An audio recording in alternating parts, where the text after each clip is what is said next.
Okay, we are live now, and this is the first episode of On the Campaign Trail for our Voodoo Island Kickstarter campaign.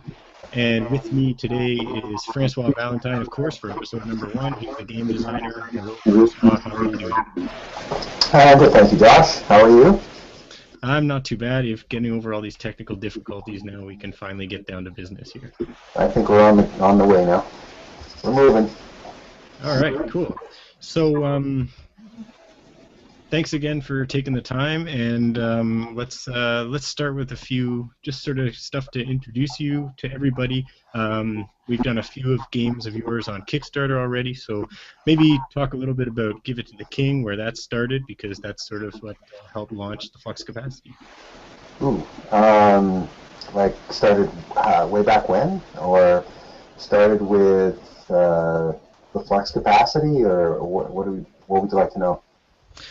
Just sort of like, I guess, what inspired you with that game design and how it sort of came to be. Wow, that's going back a way. I'm gonna have to try and sort through the memory vault there. Well, I came up with the idea that this is back in the days when I was just sort of started getting into Euro games, and you get a major breakthrough when you realize that you can do things a little differently, and it's kind of fun. So the initial concept for that game was that I wanted players to. Well, I've always had. First of all, let me just say that I've always had an approach to game design where the players are always involved. I think that's really important. I don't like games where you're taking a long turn and everybody else is sitting around waiting for you to take your turn. I like games that are very interactive and you have to react to what the other players are doing in shorter terms or more immediately. So with Give It to the King, the idea was that you could move the other players in the game, but as soon as you moved yourself, your turn was over. So what that did is it created a whole kind of dynamic there where you were, if some players would try to, you'd have to give up control or not give up control. There was always that tension of, do I want to keep pushing it or do I give it up and then get it back later? So that was the initial idea. And then coming up with the mechanics that worked with that, and coming up with the fun idea of going down a hallway and having to jump over each other because the hallway's too narrow, and the messengers had to get to the king, and then you're adding on all these layers, and eventually the messengers had power, and they were allowing you to do certain things in the game, and so it evolved from that. But the main idea was basically that you get to move the other players in the game. Yeah, I think that's one of the things that really I like about the game too is some of that unique sort of jumping over each other type of thing, and all that press your luck that exists in the game. And so I guess the next question is, since that game has now been published and it's in stores, have you gotten any personal feedback or anything from people that have played it? Like, are you getting more feedback than you did before? Well, the feedback I'm getting initially, obviously, is that it's a great game in terms of production value. It's a really solid game. The quality of the game production is outstanding, and obviously we have you to thank for that. I think you had a lot to do with that too, right?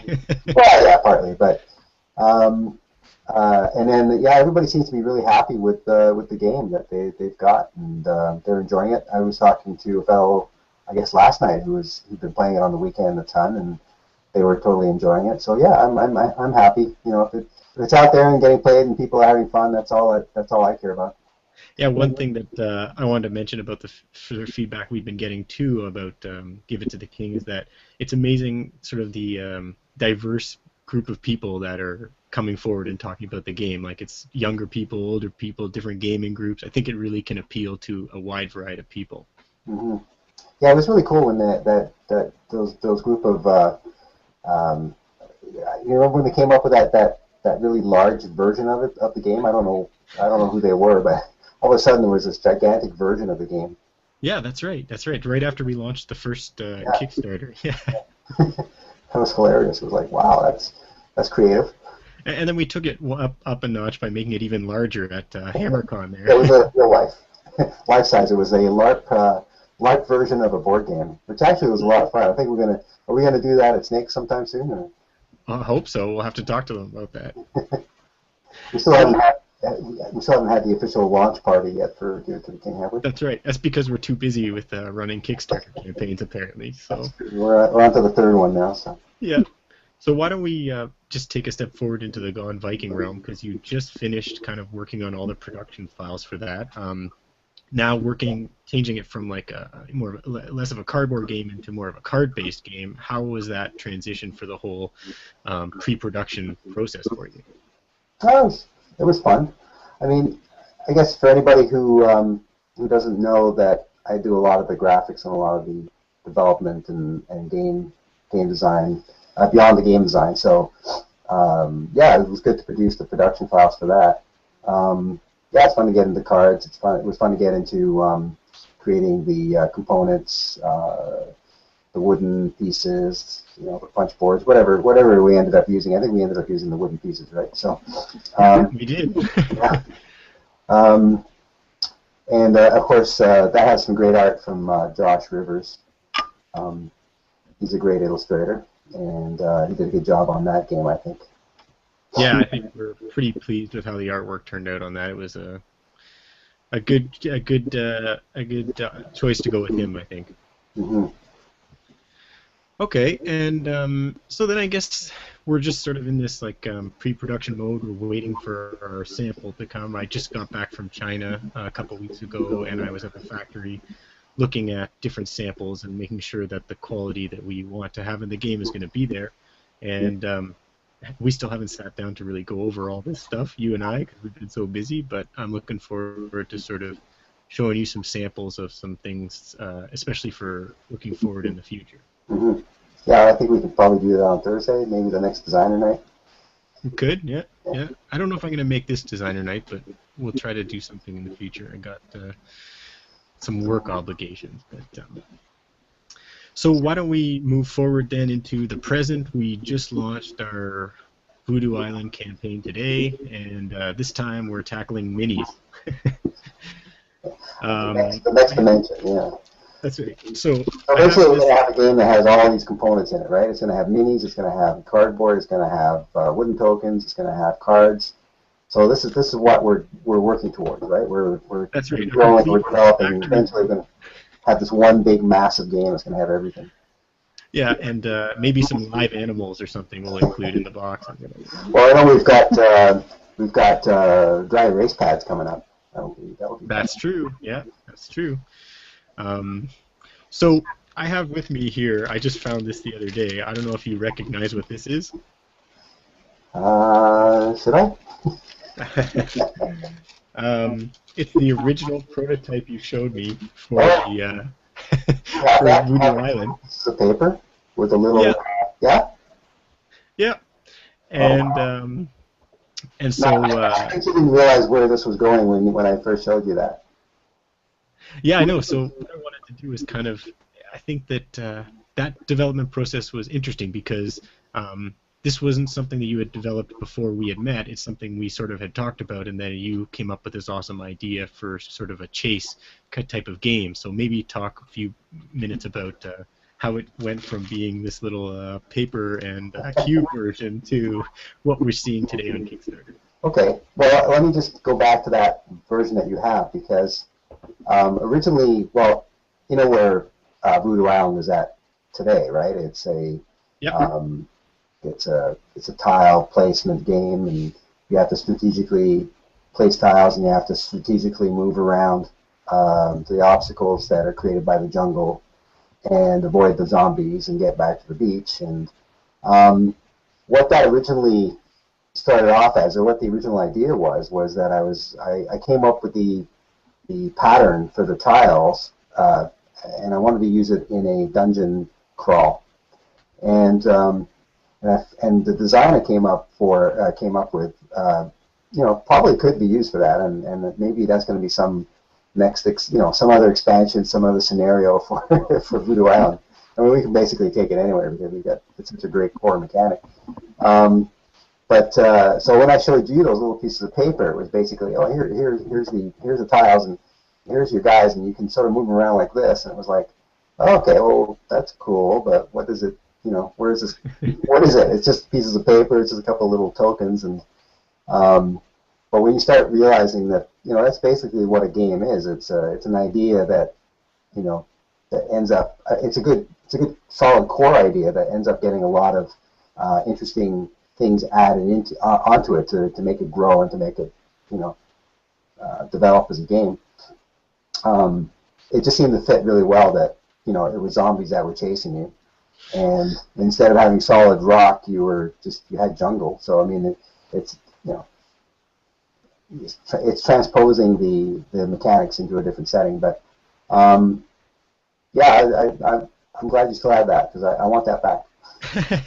Not a problem. I can even give you the cubes back if you like to.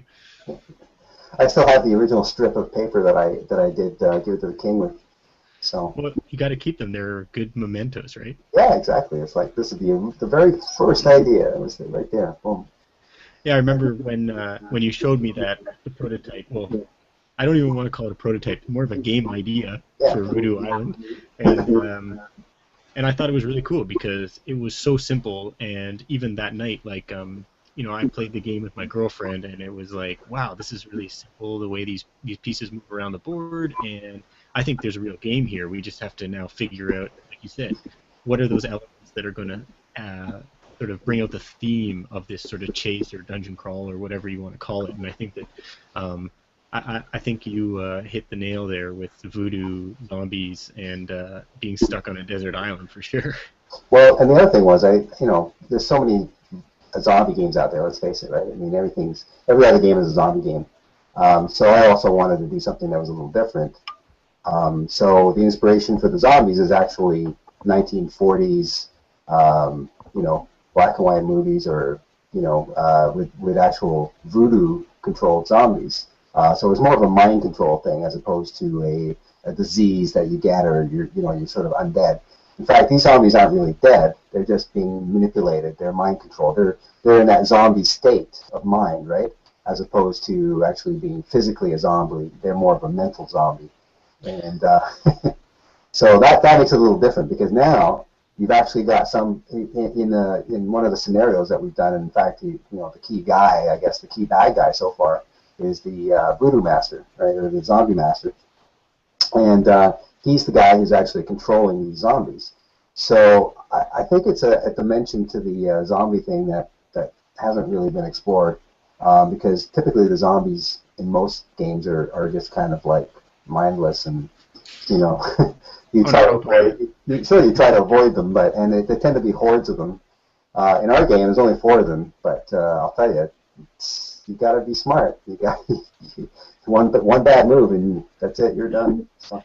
Yeah, well, we have some running jokes during the campaign and leading up to it about how much you sweat during the play if you're the explorer, and I think it's true, because you always feel like you're being chased.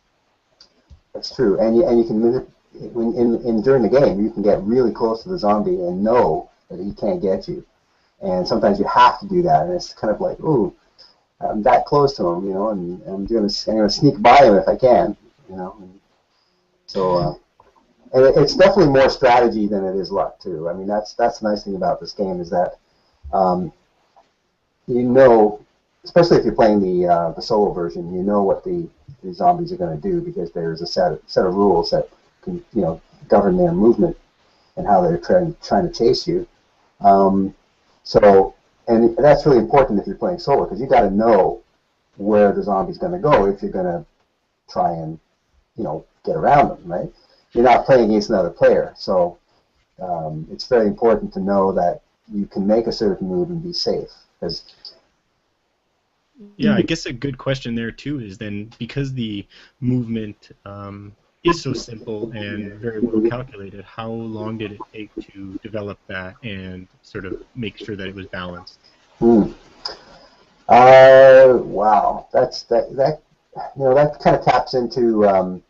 I think my screen just got brighter. It's daylight now. We've been talking for. That kind of taps into a level of game design that gets into intuition and gets into Wow. Where you get the inspiration from, right? It's like you you're seeing patterns. You're working with components and ideas and mechanics, and somewhere along the way, something's going to click. And as a designer, that's something that you have to recognize. It's not always something that you can produce at any given time. If it was that easy, if anybody could do it, right? But but a lot of times you're just messing around with things, and you're hoping that you're going to come up with a great angle or a great way of doing things that actually allows you to do other things. So the balancing aspect of it is something that you do later on. Like if you're like, I know with the jungle tiles, I made an effort to, well, it's for sure. Yeah, I've gone through them and made sure that there's a good balance between heavy jungle and light jungle, making sure that all the tiles functionally work correctly, so that there's none that's out of whack or stops the game from progressing, and that kind of thing. And then realizing that with the movement of the explorer, who has unlimited movement capability in terms of he can go as far as he wants in a straight line, and that can be diagonally.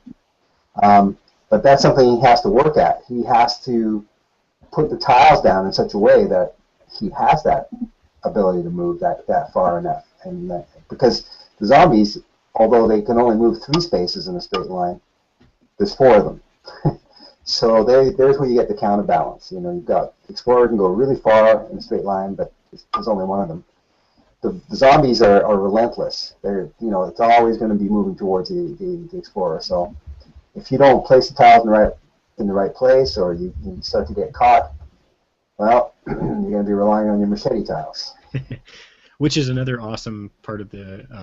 I guess we should talk for a second there, for those people who don't know, about the exploration element of the game and how important it is to design a island that's conducive to getting back to the beach, which is where your central goal is for the explorer. Yeah. A lot of players will try and make that circle route to get around, and it always seems to be good in theory, but it's definitely one of the strategies. If you're the other way to do it is to make sure that you have very strong avenues to get, like very long and straight avenues to get back to the beach. So you can go off in a direction and make sure that you can come back really quickly along a straight line, and then go off in another direction and then come back. Or you can try and do that circle thing where you're going around in a circle.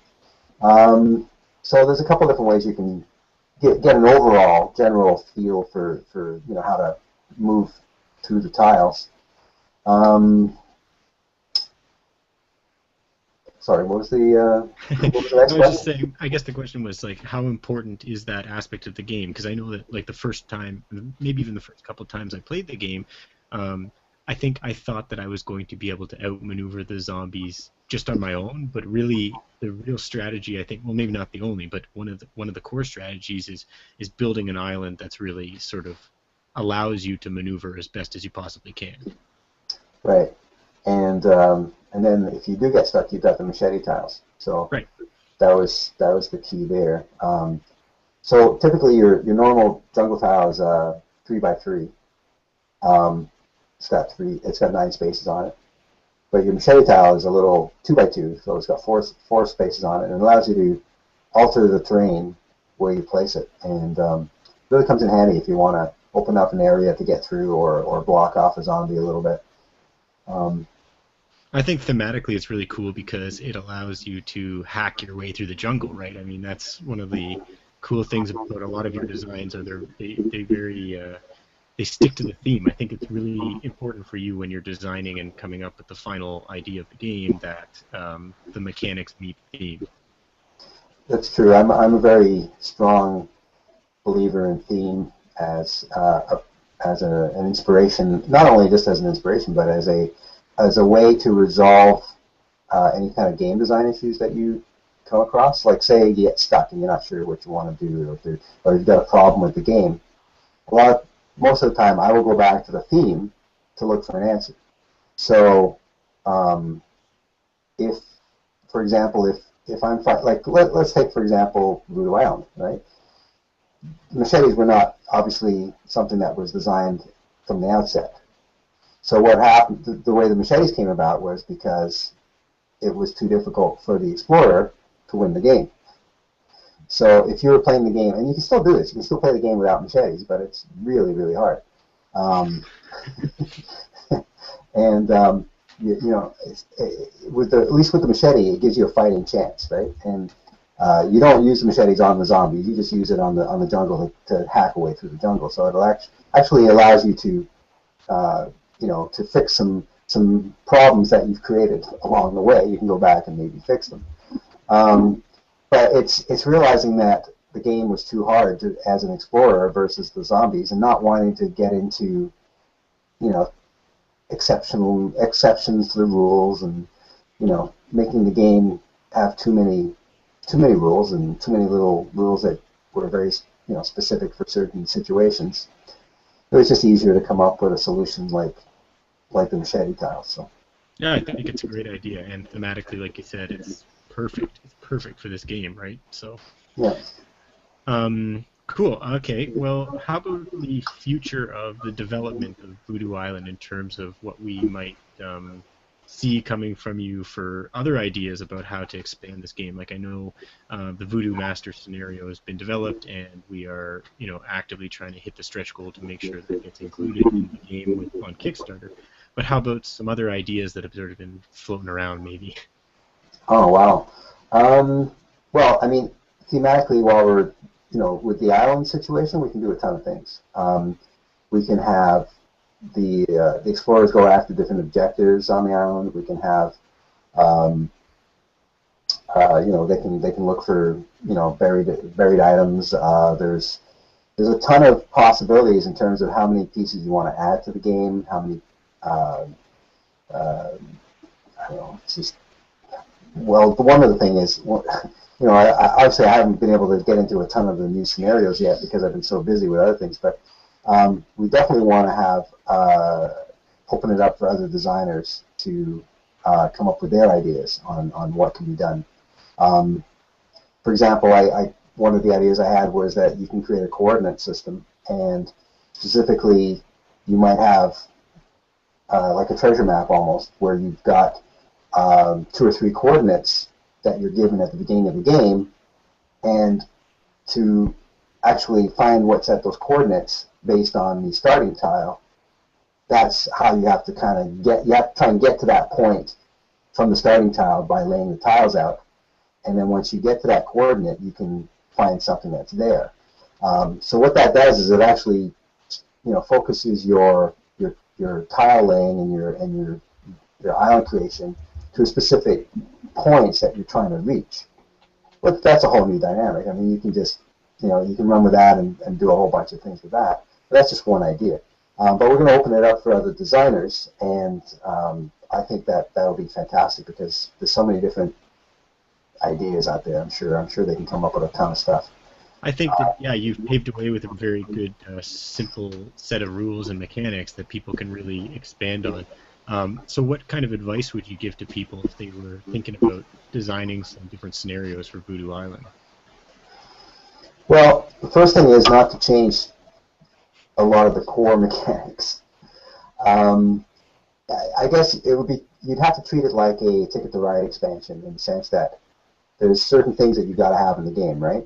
You've got to have a map. Like, I'm just talking about Ticket to Ride, like, for example. You got to have a map. You got to have the card draw. You got to have the same flow of the game has to kind of happen, right? And you've got to have the same kind of objectives. You're gonna, you're trying to create these routes and end game scoring and so on. So those kind of things happen. But in that being said, you've got different maps. You've got different little tweaks to the rules. You've got different ways of going about playing the same core game, right? Just think of all the things like tunnels, ferries. What else is there? Mountain passes. There's a bunch of different things that have been added to Ticket to Ride over the years. So it's kind of the same way with Voodoo Island. So as long as the explorer can still be an explorer, which is he can move as far as he wants in a straight line, and that kind of thing. That's very important that he can still do that. As long as the zombies are still the zombies and they have limited movement, but there's more of them, and they have their mechanics. And the Zombie Master. Now, here's an example. The Zombie Master, he's a new piece that was added, and he has more power than a typical zombie because he can move in a straight line as far as he wants, but he cannot move diagonally. So what that does is that can be tough. I mean, it gives him a lot of power, but he also has an Achilles heel.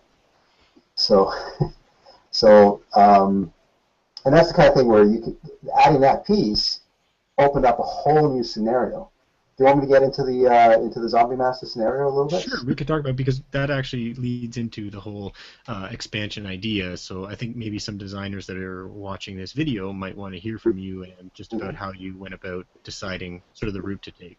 Okay, well let's just go quickly through the basics of the initial the standard two-player Voodoo Island game. You're the explorer. You're drawing tiles. You're placing the tiles, and as you move, you can add more tiles because you've got to get to the edge of tiles to place tiles and so on. When you uncover a zombie tile, then the zombie becomes active and it starts chasing you. And at various stages in the game, you don't know exactly when, but a zombie will come out. You'll discover another zombie and so on. So by the time you get to the last stack of tiles, the fourth stack, you've got 4 zombies chasing you, and you've got to get back to the beach without getting caught.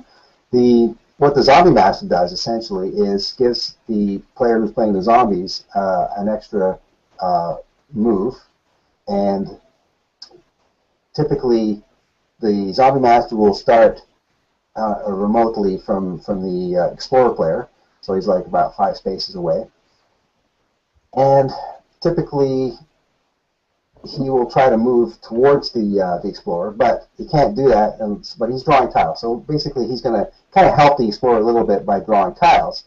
But so at the same time he's moving towards the Explorer, any zombies that are uncovered that are not connected to the Zombie Master are dormant until he actually connects to them. So that's a whole different scenario right there.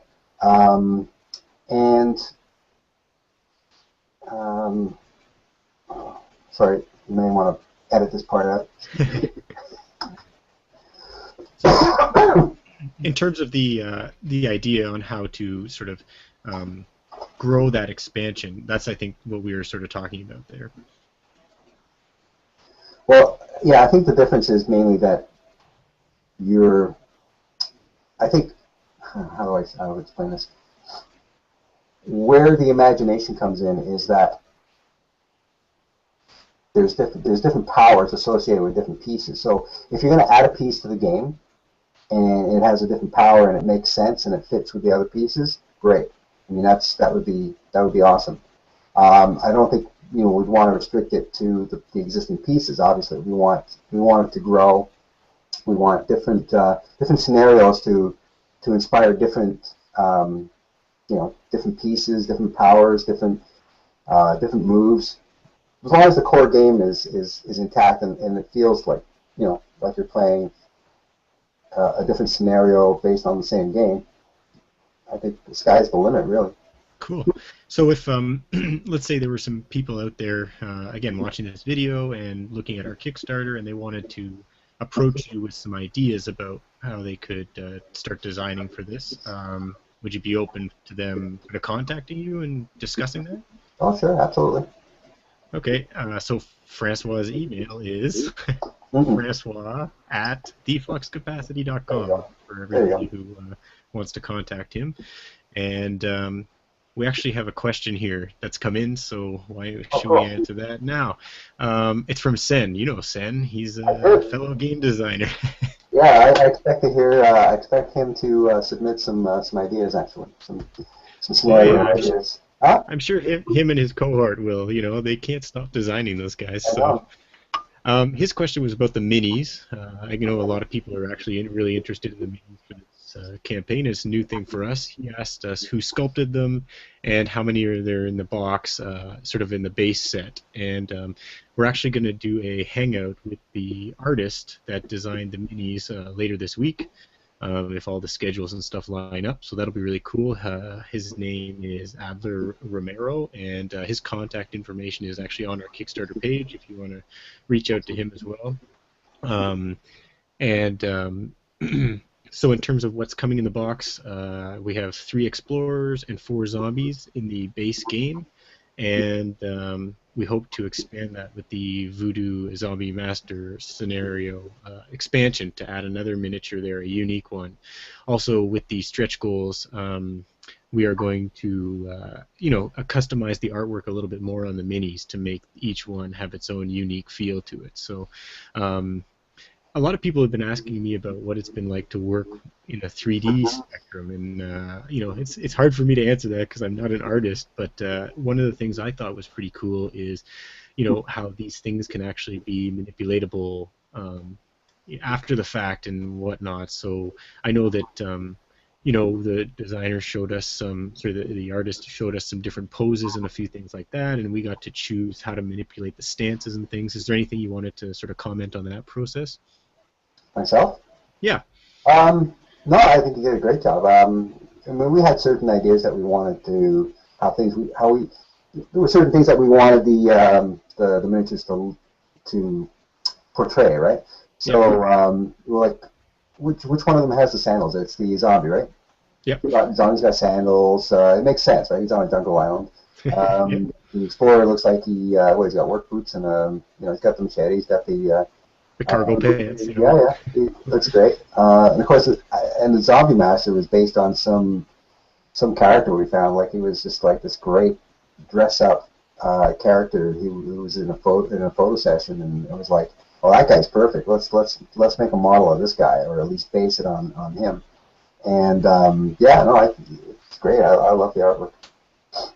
Yeah, so anyone who's listening, we can stay tuned for another hangout later on, a future episode, so we can ask as many questions as you guys want to the artist who designed those 3D sculpts, because I know that's sort of a hot topic, getting a lot of questions and feedback about those, so that's great. Cool. I guess we can probably start wrapping things up here. I know you've got a lot of things to get to, so first of all, I just want to say thanks so much for taking the time to talk to us, and I really enjoy working with you on all these projects, and looking forward to ones in the future too. So. Yeah. Well, thanks. I hope I was relatively coherent. I find I don't do these things very well, so. I think you were great, man. I think you were great. Thanks. Unfortunately, I feel like I tend to ramble a little bit, and I don't focus as well when I'm in an interview, but thanks for having me, and I hope this this answers a few questions, and I hope it was worth watching if anybody's watching it. Millions of people are tuning in as we speak, but no, it's really I think it's great. Sorry, go ahead. I guess my attempts at being a reclusive game designer who doesn't appear anywhere and I'm blown now. What we didn't tell anyone is that you're wearing a disguise. You don't actually look like that. No one will recognize you. Don't worry. All right. Good enough. Okay, well, so let's just, again, we're live on Kickstarter now with the Voodoo Island campaign, Kickstarter, vi.kickstarter.com, vi.thefluxcapacity.com will get you there. Let everybody know about our campaign, share the links, help us spread the word out, and thanks again for tuning in, and Francois, have a good night, my friend. Good night, everyone.